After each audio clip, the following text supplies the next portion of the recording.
Welcome to Founders Future, a podcast powered by Closures.io, where we explore the journeys of innovative entrepreneurs and the road ahead for them and their companies. I'm your host, Milan Kohut, and in each episode, we uncover the stories behind impactful ventures, the challenges faced, the lessons learned, and the strategies fueling future growth. Today, I'm absolutely thrilled to be joined by Karen Gibson, a certified life coach and neurolinguistic programming practitioner who founded Letting Go with Aloha to help parents and individuals release limiting beliefs and rewire their mindset for real transformation. Hawaii born and raised, she brings her background in special education teaching and marketing to her work, delivering practical tools through quick Instagram and TikTok videos that tackle everyday parenting hurdles like building patience and handling tantrums. Her approach focuses on actionable mindset shifts that equip families to thrive amid modern challenges. With that being said, Karen, let me officially welcome you to Founders Future. Thank you so much, Milan. I'm really excited to be here. I'm excited to have you. We're going to have a great conversation. We're going to dive right into it. What I love to do at the beginning of every single episode is a bit of traveling back in time. So before you even had your company, what were you doing before? And then eventually, what was the motivation for starting the business? Well, I was a burnt out marketing director for the Hawaii State Bar Association. Then I switched to being a special ed teacher. And then I realized what parents needed was to have a support system. So it started off as brain builders, and I was a resource for parents. And then I realized 20 something years into it that parents really needed a resource for their own like mental fitness. They were burnt out. They were very stressed in like, how do you raise children who are resilient, who have, what it takes in order to me, a parent's goal is to prepare their children for when they reach adulthood and further on when they no longer have their parents. And we don't think about that, right? We just think, what do we do now? And sometimes I think they step in too much. So I think that was my passion and purpose, is to be a resource for parents. I love it. Now, retrospectively looking back at your journey, you said you were a burnt out marketing director. Now, whenever Yes. I get into a conversation about working in corporate, being part of that world, typically people never leave. So I'm just curious, when you look back at those times, what would you say was that pivotal moment where you had a conversation with yourself and you were like, Karen, you need to exit this ASAP. You need to do something on your own. Well, this is prior to becoming a parent, and I knew that I could not give or offer a balanced life, right? To my children, to my family. So way back in 1999, I had this dream, Milan, that Brain Builders was these little seeds and there was a rainbow and a tree. And in the rainbow was the word Brain Builders. And I thought, no, I called people and they said, do not pursue tutoring. It's just not worth it. You're going to have a hard time finding clients. And I have a marketing background. So I decided to use news releases, contact the news stations, newspapers, and really work on the pain point, right? Whenever you work on pain point, parents, especially in families, know the value. So I decided to do that. Was it scary? Yes. I had no idea, because you can have the best marketing plan, but you don't know whether clients will show up I and see mean, value listen, in there is you. no guarantee. Isn't that the case? Yes, So absolutely, definitely. every single change is scary. So I completely understand what you're talking about. Now, Karen, I'm pretty sure that you, as any other business owner, there must have been a lot of adjusting along the way, a lot of pivots. But we're going to talk about where the journey got you overall and what the business really looks like today. My goal in this part of the podcast is really bring some clarity to our listeners in terms of who is it currently and exactly that you're trying to help right now, but also what are the different ways that people can actually work with you? So maybe your offerings.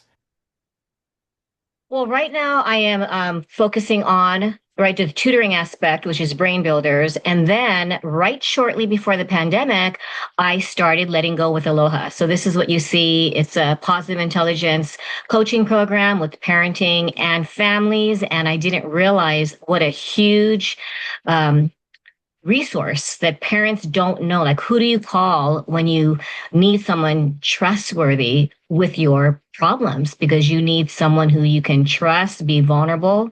And I didn't realize that once you establish that connection, people automatically want to work with you. So I think that's the bottom goal is to know your niche, who your target market is, and how to reach them. Gotcha. When you think about building that avatar or your ICP, is it generally just parents, or what is the thought process when you basically have to decide whether you end up working with somebody or not?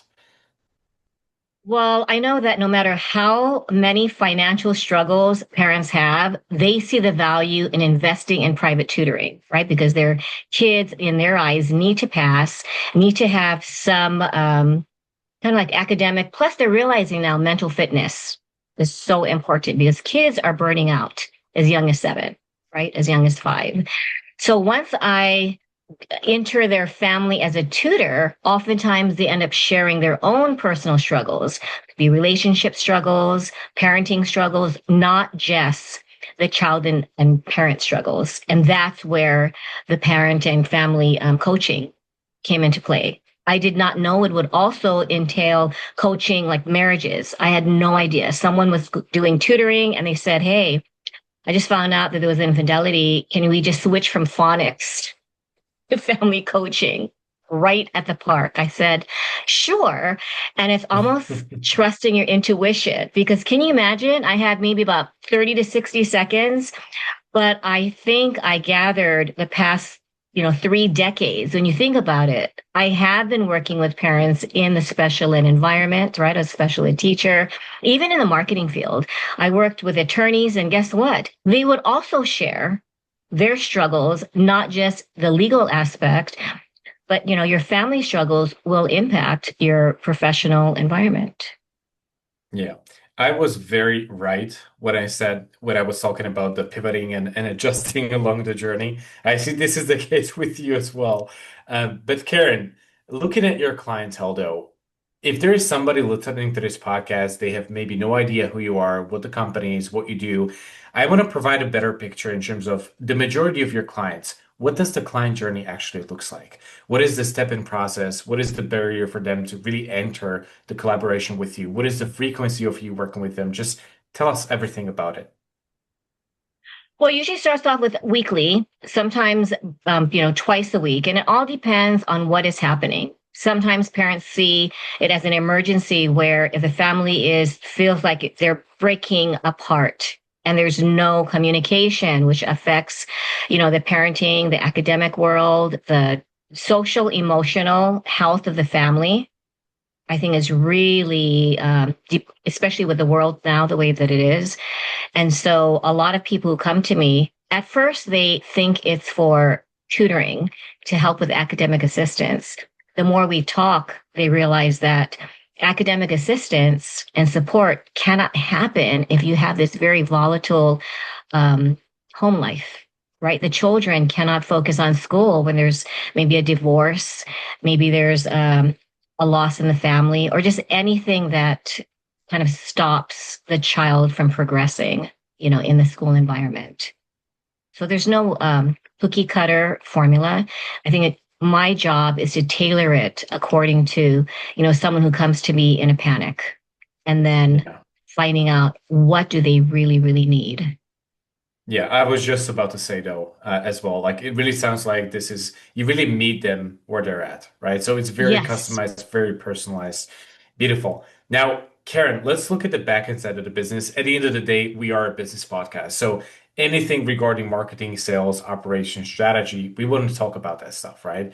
So when it comes to having a good client acquisition system in place and having the ability to onboard these new clients into your programs and keep having bigger impact, what is it that you do on the front of marketing and maybe specifically generating contacts and leads for yourself to make this happen?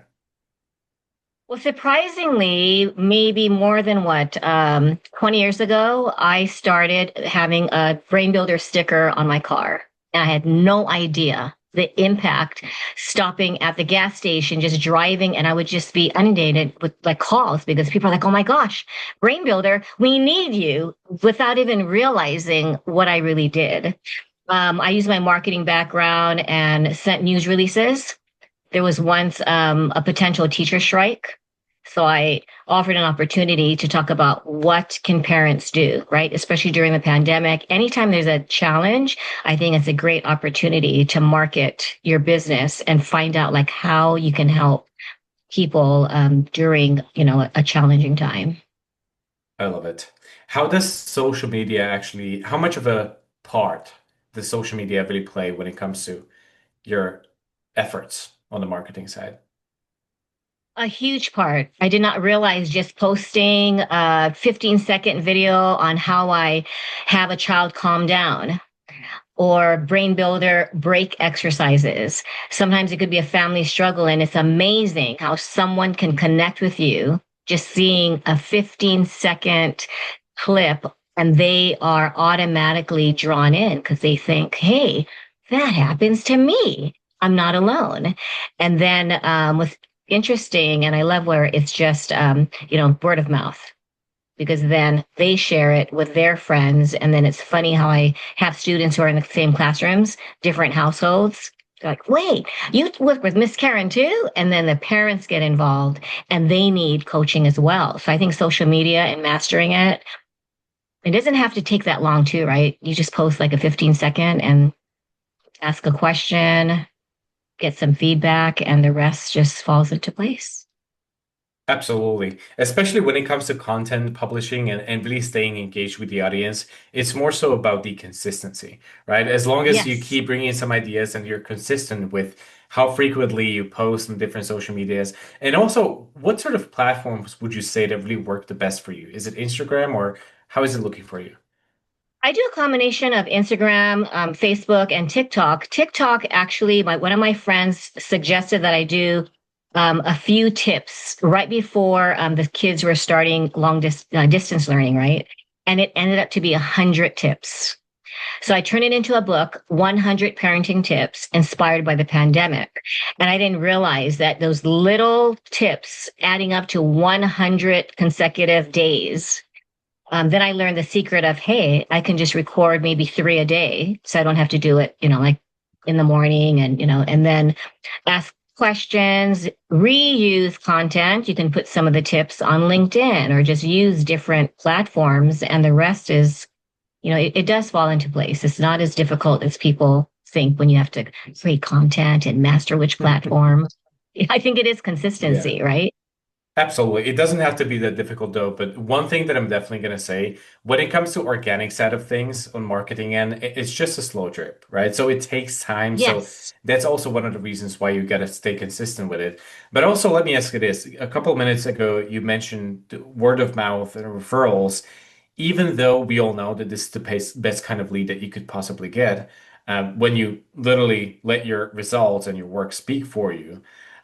We all know that there is also a lot of frustration though, because it can be very Definitely. inconsistent, right? So you can have a good month, you can have a strain of bad months. So I guess my question is, have you tried also some other sources like paid ads, for example, to create something more predictable and scalable? Or what are your thoughts on that?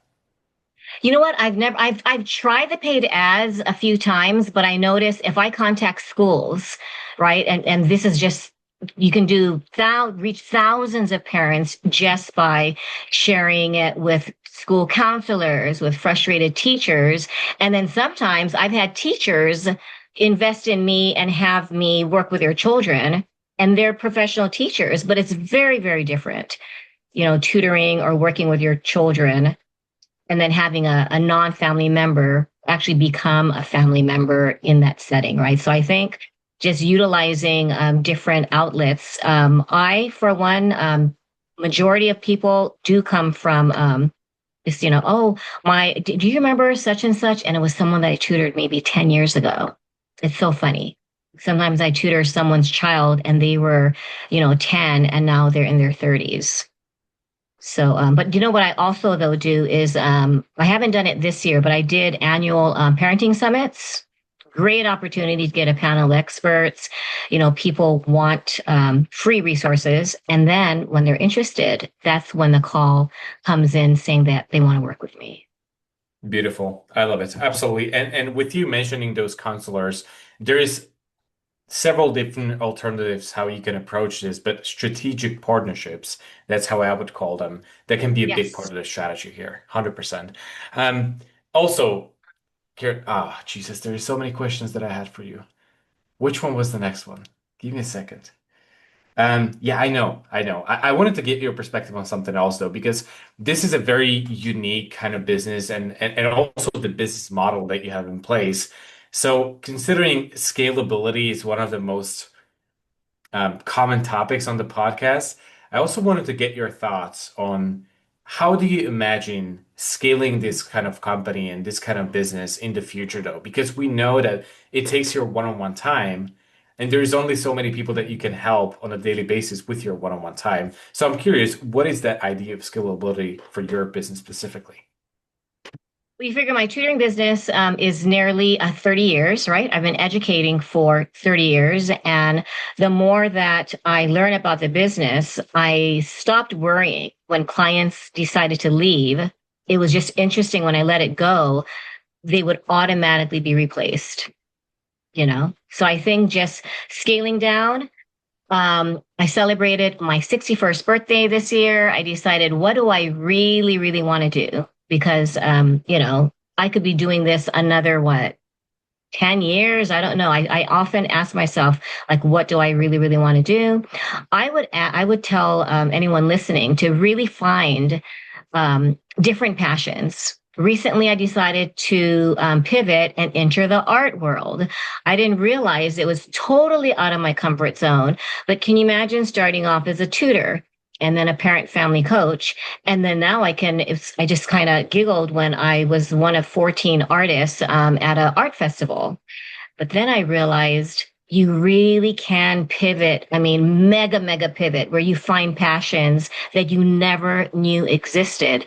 And then now finding out that I could sell paintings, right? And then incorporate it as a brain building activity. So now I incorporate it with parents, with children. And that's the secret, I think, is to continue to grow and be open minded because what you did, like what I did 20 years ago, 30 years ago, is constantly evolving, right? Yeah, I think that was There's a no like great idea, magic by the way. formula. Implementing that Sorry? art and painting. I feel like that's a great idea, implementing that into the work that you do with the parents. Brilliant. Now, Karen, just circling back to everything that is happening on the front of marketing and you really staying engaged with those parents online, showing everybody who you are, what you stand for. I'm also curious, are you running this as a one-woman show, or have you already got some help, whether that's some VAs or somebody for the marketing, or how does that really look like from the standpoint of delegation?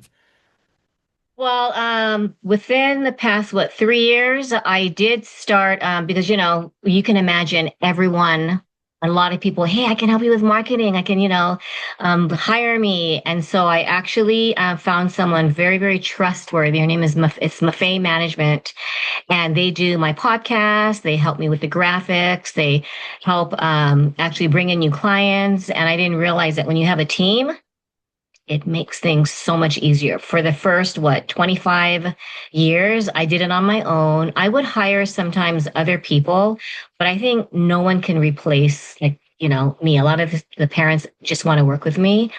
But I think giving them my books, that's like a resource in itself. So I don't really have to be there all the time. So the business is still growing, I think, with the resources that I have, the podcast that I have. I can always leave them with, self-reflective questions. It's a very unique business because it's not a product. It's like you said, it is a customized service. Absolutely. Now, when it comes to this, I feel like a lot of people in business feel like somehow investing into a coach or a mentor is going to set them back in a way, right? But that's not true.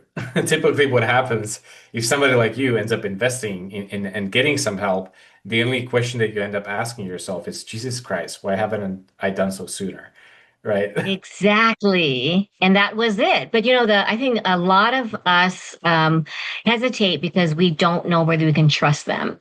There's so many stories that I've Mhm. heard where people have invested thousands and they don't get any results. They don't even get what they were promised. So I felt that I was really, really lucky because I found someone who could help me format my books on KDP. I just the graphics and just knowing things that I need that I didn't even know that I need. If you have someone truly connected, they will give you insight and guide you where you never even thought, that those doors could open. Absolutely. Now, do you feel like there's going to be a need for additional people joining this ecosystem that you're building, or is there going to be somebody internal, or is it just about working with that agency and having this kind of support for the podcast, the books, and everything like that? I think right now where I'm at, because I'm doing the art thing, the tutoring, the family program, the podcast. I like where I am right now. I thought I wanted to branch out and have all these people, but I love where I'm at and just the simplification of what I do. And then when you look at other people, they don't even have someone, right, to help with marketing or graphics. And some people like that control because the more people you have, the more different personalities, right? People might have conflicting opinions on what you should do, and then you question, right? You question your own intuition. So I think what I've done over the 3 decades is trust, like, where should I go and not overanalyze it. Absolutely.